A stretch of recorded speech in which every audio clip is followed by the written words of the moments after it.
Hello everyone, and welcome to this week's episode of Between the Shores. This is where we gather every week and talk about the thread between the Sundays. What are the things that stand out? What are the things to be considering? And I like to use the word chewing on because I think growing up on a farm, that was part of we had cattle, and my dad would often say the cows are chewing their cud. They're absorbing it, and so part of this is absorbing, we on a Sunday there's a lot coming at us in terms of worship and a message and other things, and so what are the things to chew on and to take into consideration this week, and recognizing that between the shores, especially on PEI, there's not a ton of space, but on the shores there are beaches, places to rest, and so in the midst of you absorbing and taking in these things, where are you resting and spending time just pondering and wondering, what are you up to in the middle of it? So that's what we want to dig into a little bit today. So this past Sunday, our founding pastor, Andrew, gave the message, the closing message to the Doorway of Hope series, and so enjoyable. He shared parables and stories, and this really has been a series where all of our different speakers shared their story, their life story that connected to the specific principle that they were expressing or talking through. And I have to say, Joel, the word I've heard from people is that it was very hopeful. When we hear somebody's story, we can relate to parts of their story, or we can wonder, oh, I never thought of it that way, because it's told in a way of a story. And so much hope. And Andrew's message really was this crescendo of hope. And it was so good to hear. Just to see Andrew was so fully alive in his presentation was so good. It was so, love Andrew and all that, and just thankful for everything that has been built upon what really God's done in him. And it was such a reminder of, here's God's hand, here's God's movement, and trust in going forward. I mean, it's always a season of shifting, handing off, but it's all about, look what Jesus did. That was, because Andrew's been here on the island for more than 28 years, because this church has been he planted this church 28 years ago. This church is 28 years. He's been here for 35 plus years, but he started with just his journey with the Lord, and the Lord started to, he got a Bible from a friend, and the Lord started to speak to him, and he started to notice, and he'd take a step. And I have to say, I love the story about the offering plate and putting the pastry in the offering plate. That's what he had. And so just there's so much honesty and humility in terms of how he shared his story. So if you haven't watched if you haven't heard the message, we'll encourage you to hear the stories, and head to our website, or there'll be a link here as well for you to check it out.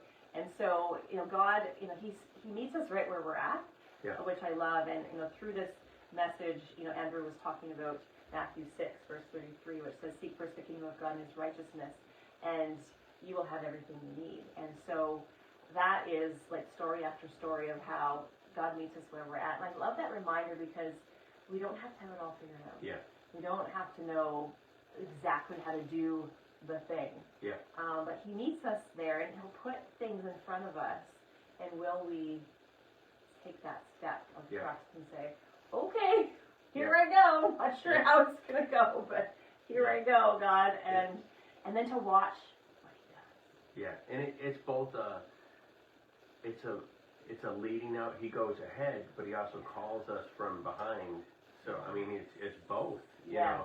So it's not just trust me, but do you still see what I did? It's kind of that reminder from behind also. So and that's what I love, because Andrew was saying, here's going forward, but also here's looking back, and God was faithful in both. And I love that, because we know that we can connect dots going back, and we can see the faithfulness of God. And God often reminds us in Scripture, don't forget.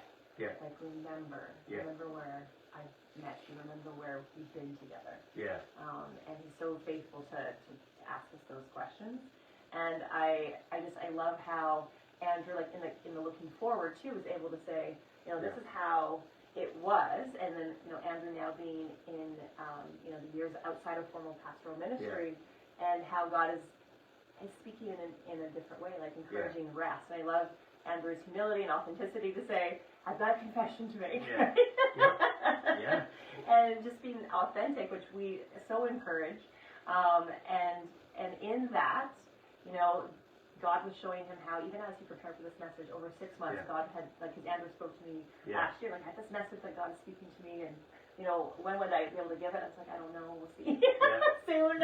So this is the time, March 1st. But 6 months, and then in that 6 months, how, you know, as we walk this life with Jesus, and as we're preparing to pour out and bestow, really, oftentimes we are met with some questions in our heart. And so Andrew had talked about how, you know, he was looking for, like, God had said to rest, but yet he's like, well, I think I can pick up some extra jobs and get a little extra cash, and how, you know, he had these great interviews, and of course Andrew's would have be a great interview, great conversation, and never heard back. It was like the door closed. It's like the Lord was like, but no, I said that I am going to be with you. So absolutely, Yeah, it's wild. Like, just even this whole picture of Jesus being enough has been such a picture of, you know, everywhere that God's been leading us, even so far this year, in being prepared for the next season. There's that question: are you going to trust me, or are you going to be afraid and over prepare? Yes, and overpack. Yes. You know, we've been talking a lot about the backpack, about how you got to get stuff unloaded, but also you gotta know what you're going into and trust. And what do you bring? Yeah, and don't overbring. Like, I mean, which is what I tend to do. I'm learning about that one. It was interesting. On Thursday night, I was sharing with our youth group, Elevate Youth, about how when I was younger, like, I was taught, and I saw growing up, in a farm household, like, you've got a plan, and you've got a strategy, and you've got to take the steps towards your plan, and so I took those things very seriously, to the point of overdoing things, for sure. So I was like, well, I planned my days off to the point where it was beginning to stress me out. And so I was sharing with them, like, I've done all of those things that really the traditions of the world would say, this is what you must do. And, you know, I've heard people say, well, my strategy is you know, listening to the Holy Spirit, following Jesus. And I'm like, that sounds really good, but how do you do that? Because aren't you supposed to have a plan? So I was sharing with the youth that really after sabbatical, I really began to see that how Jesus is the strategy is I go to him first, and I let him show me the next step. And then I take that step.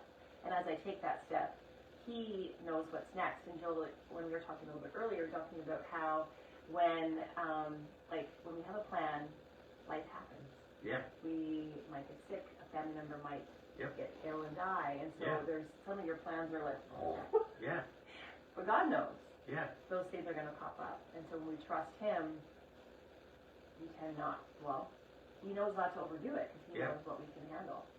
But yet, I know for myself, I start to question: am I enough? Have I done enough? And it reveals where we're putting our trust. And if we're putting our trust in our plan, or even the resources of our plan, we're not trusting him. And are we going to trust? Because he can provide in ways, and that's the thing Andrew showed again and again in his story, is he'll provide in ways that we never thought of, or wouldn't. It's almost contrary to our personality. But it's for him to say, that's me. And I've got to show you that it's me, because if it comes out this way, you'll think it's you.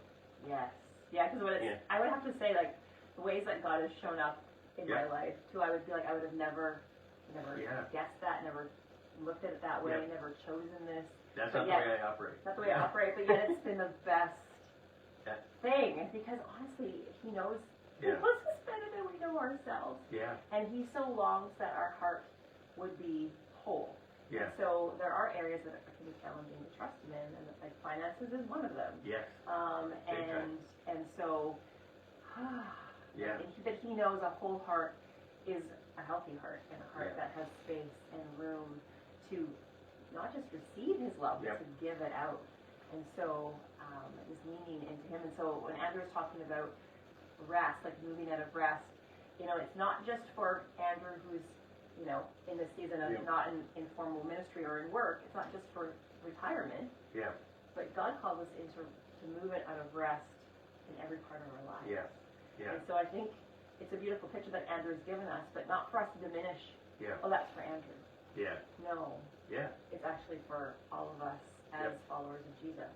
Because he has said, come to me. You're weary, you're burdened, you're tired, and I will give you rest. Yeah. And it is about it's the rest, it's the resources, all that, but it's all in Jesus. Yes, and exactly. He is, yes. We sometimes get come to me or come to him, and we forget who him and me is. It's Jesus. And that's what I loved with everything Andrew was saying is Jesus is, with Jesus, there's always more than enough. Exactly. And with Jesus, and that's just, like, even the whole doorway to hope is, Jesus is our hope. Jesus is the door. Yes, that's right. And go through this door. And it's still that choice of, are you going to trust him? Or are you going to go your own way? Are you going to just stand in front of the door and complain? Yes. Which, hey. open door. We could be like, oh. And I like how he gave the example of the outer things that we see. And then that inner door that went into the hill.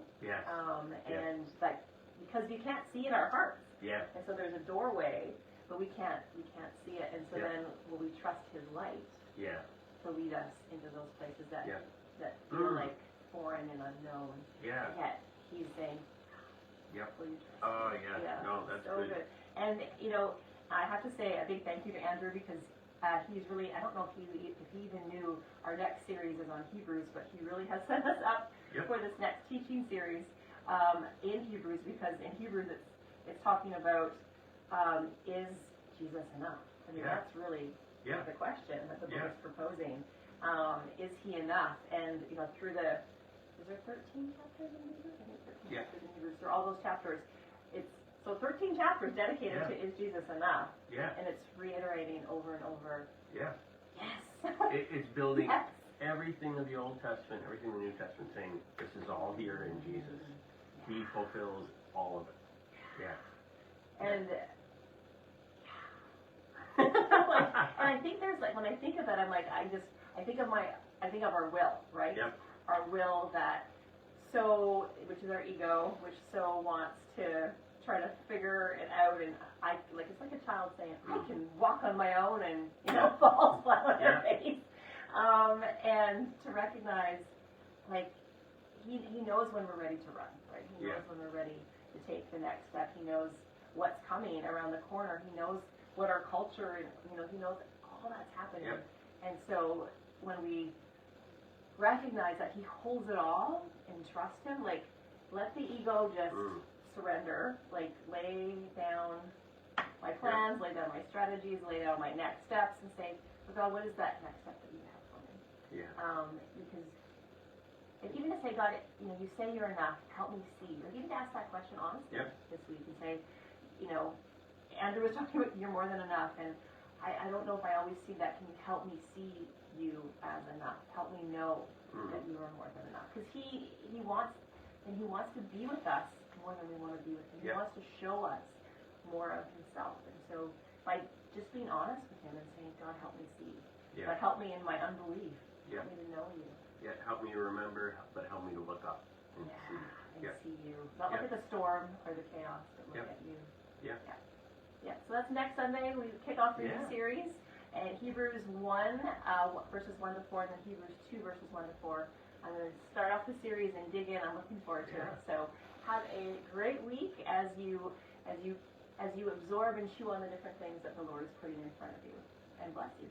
Thank you. Bye for now.